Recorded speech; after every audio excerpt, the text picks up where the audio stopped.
The moon is the closest it's been to Earth in decades. It's beautiful, but it's affecting tides, and that means we could see some flooding. Local 10 News reporter Amy Viteri is live in Fort Lauderdale with the story. Amy? Well, Eric, if you take a look on social media tonight, pretty much everyone is posting about that big, beautiful moon. But as you mentioned, the proximity of this moon to Earth means big tides. And here on the Solis Boulevard, they are familiar with those tides, and tonight they are prepared. As Sunday's sun set, all eyes turn to the moon. The so-called supermoon, set to rise at its fullest Monday morning, has already captivated anyone who catches a glimpse of the night sky. How's it look? Awesome.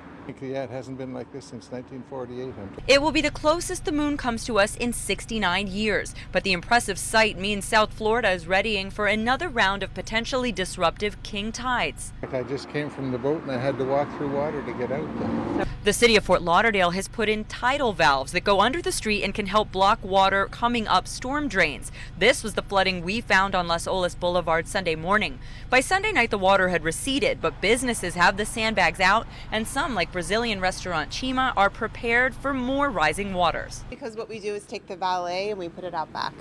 So instead of having the customers walk through the flood, they'll use the back entrance. Dr. Ben Kurtman with UM's Rosenstiel School of Marine and Atmospheric Science says it's simple. The closer the Earth and the moon, the more gravitational pull, and that's what leads to bigger tides. In the last 5 years, we've seen what looks to be like an acceleration of sea level rise. And that translates into bigger king tides. But people who have seen these tides before say common sense, like avoiding standing water, can help avoid big headaches.